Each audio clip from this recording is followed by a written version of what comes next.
ಸಮಾಜ ವಿಜ್ಞಾನ 7ನೇ ತರಗತಿ ಭಾಗ 1 ಇತಿಹಾಸ ಅಧ್ಯಾಯ 7 ಮೈಸೂರು ಮತ್ತು ಇತರೆ ಸಂಸ್ಥಾನಗಳು.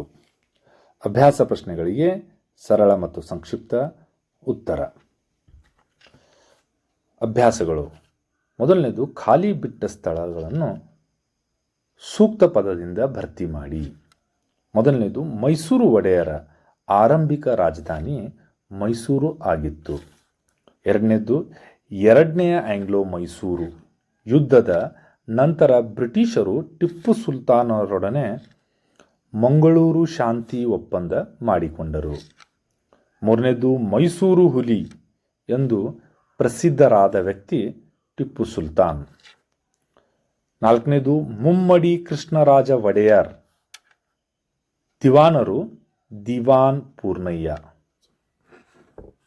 ಮೈಸೂರು ಸಂಸ್ಥಾನದಲ್ಲಿ ನ್ಯಾಯ ವಿಧೇಯಕ ಸಭೆಯು 1907ರಲ್ಲಿ ಆರಂಭವಾಯಿತು.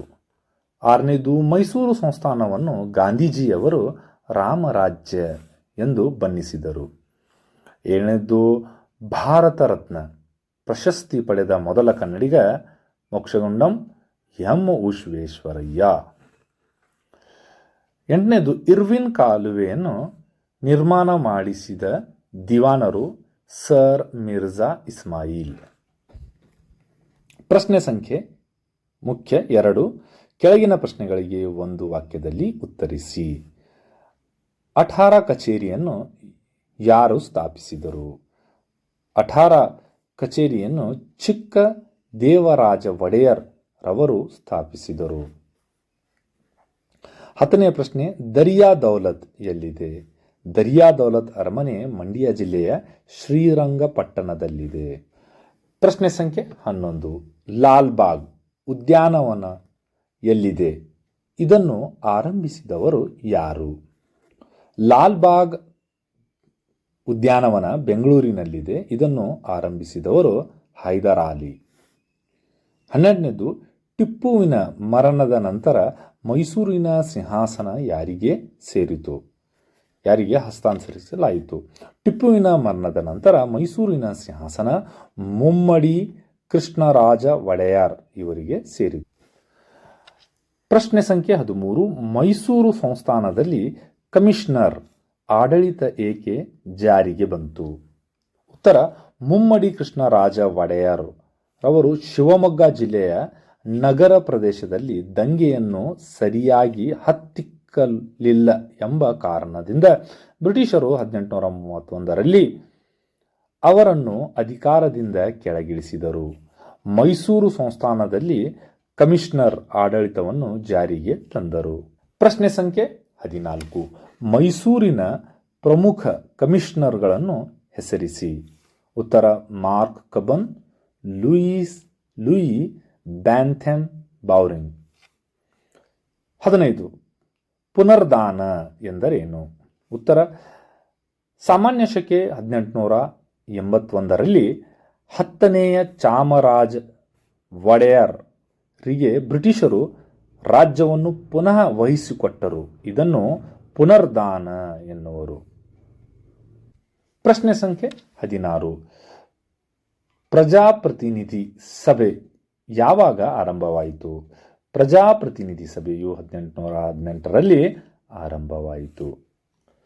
ಪ್ರಶ್ನೆ ಸಂಖ್ಯೆ 17, ಕನ್ನಡ ಸಾಹಿತ್ಯ ಪರಿಷತ್ತು ಎಲ್ಲಿದೆ? ಇದು ಯಾವಾಗ ಸ್ಥಾಪನೆಯಾಯಿತು? 1915ರಲ್ಲಿ ಸ್ಥಾಪನೆಯಾಯಿತು. ಕನ್ನಡ ಸಾಹಿತ್ಯ ಪರಿಷತ್ತು ಇದು ಬೆಂಗಳೂರಿನಲ್ಲಿ ಇದೆ. ಪ್ರಶ್ನೆ ಸಂಖ್ಯೆ 18, ಅರಮನೆ ಸತ್ಯಾಗ್ರಹದ ನೇತೃತ್ವ ವಹಿಸಿದವರು ಯಾರು? ಉತ್ತರ, ಮೈಸೂರು ಸಂಸ್ಥಾನದಲ್ಲಿ ಜವಾಬ್ದಾರಿ ಸರ್ಕಾರಕ್ಕಾಗಿ ನಡೆದ ಮೈಸೂರು ಚಳವಳಿಯ ಭಾಗವಾದ ಅರಮನೆ ಸತ್ಯಾಗ್ರಹದ ನೇತೃತ್ವವನ್ನು ಕೆ.ಸಿ. ರೆಡ್ಡಿ ಇವರು ವಹಿಸಿದ್ದರು. ಪ್ರಶ್ನೆ ಸಂಖ್ಯೆ ಮುಖ್ಯ 3, ಕೆಳಗಿನ ಪ್ರಶ್ನೆಗಳಿಗೆ ಗುಂಪಿನಲ್ಲಿ ಚರ್ಚಿಸಿ ಉತ್ತರಿಸಿ.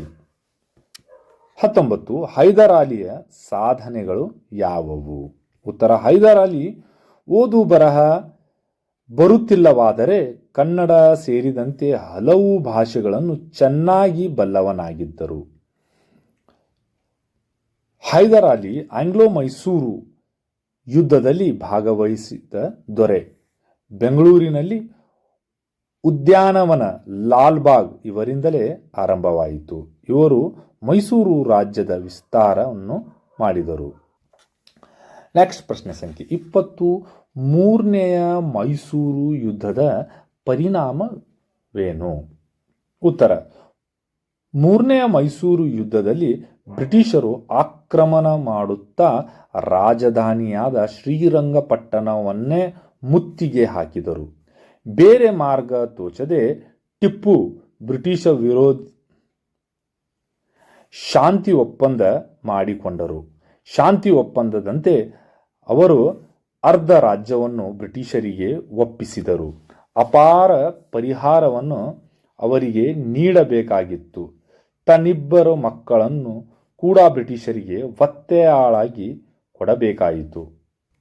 ಪ್ರಶ್ನೆ ಸಂಖ್ಯೆ 21. ಟಿಪ್ಪು ಸುಲ್ತಾನನ ಸಾಧನೆಗಳು ಯಾವುವು?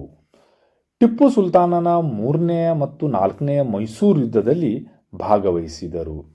ಟಿಪ್ಪು ಸುಲ್ತಾನ್ ವಿಜ್ಞಾನ ಕ್ಷೇತ್ರದ ಸಾಧನೆಗಳ ಬಗ್ಗೆ ಅವರಿಗೆ ಉತ್ತಮ ತಿಳುವಳಿಕೆ ಇತ್ತು. ಅವರು ಒಳ್ಳೆಯ ಗ್ರಂಥಾಲಯವನ್ನು ಹೊಂದಿದ್ದರು. ಬೆಂಗಳೂರಿನ ಅರಮನೆ, ಶ್ರೀರಂಗಪಟ್ಟಣ ಅರಮನೆ ನಿರ್ಮಾಣವನ್ನು ಮಾಡಿಸಿದರು. ರೇಷ್ಮೆ ವ್ಯವಸಾಯವನ್ನು ರಾಜ್ಯದಲ್ಲಿ ವ್ಯಾಪಕವಾಗಿ ಜನಪ್ರಿಯಗೊಳಿಸಿದರು. ಟಿಪ್ಪು ರಾಕೆಟ್ ಬಳಸುವ ತಂತ್ರಜ್ಞಾನವನ್ನು ಕರಗತ ಮಾಡಿಕೊಂಡಿದ್ದು ಒಂದು ವಿಶೇಷ. ಪ್ರಶ್ನೆ ಸಂಖ್ಯೆ 22. ನಾಲ್ವಡಿ ಕೃಷ್ಣರಾಜ ಒಡೆಯರ್ ಪ್ರಮುಖ ಸಾಧನೆಗಳನ್ನು ಪಟ್ಟಿ ಮಾಡಿ. ಜೆಎಂಶೆಟ್ಜಿ ಟಾಟಾ ಇವರು ಬೆಂಗಳೂರಿನಲ್ಲಿ ವಿಜ್ಞಾನ ಸಂಸ್ಥೆಯನ್ನು ಸ್ಥಾಪಿಸಲು 371 ಎಕರೆ ಭೂಮಿ ಹಾಗೂ 5 ಲಕ್ಷಕ್ಕೂ ಅಧಿಕ ಮೊತ್ತದ ಧನ ಸಹಾಯ ನೀಡಿದರು.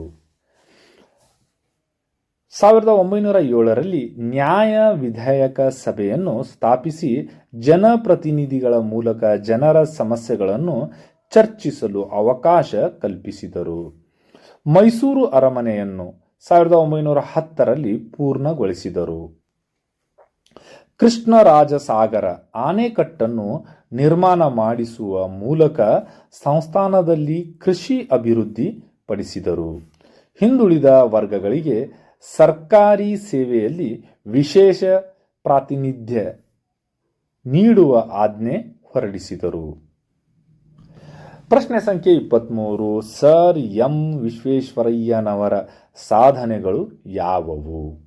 ಉತ್ತರ: ಆಧುನಿಕ ಮೈಸೂರಿನ ಶಿಲ್ಪಿ ಮತ್ತು ನಿರ್ಮಾತೃ ಎಂದು ಕರೆಯುತ್ತಾರೆ. ಭದ್ರಾವತಿಯಲ್ಲಿ ಕಬ್ಬಿಣ ಮತ್ತು ಉಕ್ಕಿನ ಕಾರ್ಖಾನೆ, ಮೈಸೂರಿನಲ್ಲಿ ಗಂಧದ ಎಣ್ಣೆ ಕಾರ್ಖಾನೆ, ಬೆಂಗಳೂರಿನಲ್ಲಿ ಸಾಬೂನು ಕಾರ್ಖಾನೆ, ಕೇಂದ್ರ ಕೈಗಾರಿಕಾ ಕಾರ್ಯಾಗಾರ, ಚರ್ಮ ಹದ ಮಾಡುವ ಕಾರ್ಖಾನೆ ಮತ್ತು ಲೋಹದ ಕೈಗಾರಿಕೆಗಳನ್ನು ಸ್ಥಾಪಿಸಿದರು. ಅದಲ್ಲದೆ 1913ರಲ್ಲಿ ಮೈಸೂರು ಬ್ಯಾಂಕ್ ಅನ್ನು ಸ್ಥಾಪಿಸಿದರು. 1916ರಲ್ಲಿ ಸ್ಥಾಪಿಸಿದ ಮೈಸೂರು ವಿಶ್ವವಿದ್ಯಾಲಯ, ಬೆಂಗಳೂರಿನ ಹೆಬ್ಬಾಳದಲ್ಲಿ ಕೃಷಿ ಶಾಲೆ ಒಂದನ್ನು ಸ್ಥಾಪಿಸಿದರು. ಕೃಷ್ಣರಾಜಸಾಗರ ಆಣೆಕಟ್ಟನ್ನು ನಿರ್ಮಾಣ ಮಾಡಿದರು ಅಥವಾ ಕಟ್ಟಿದರು.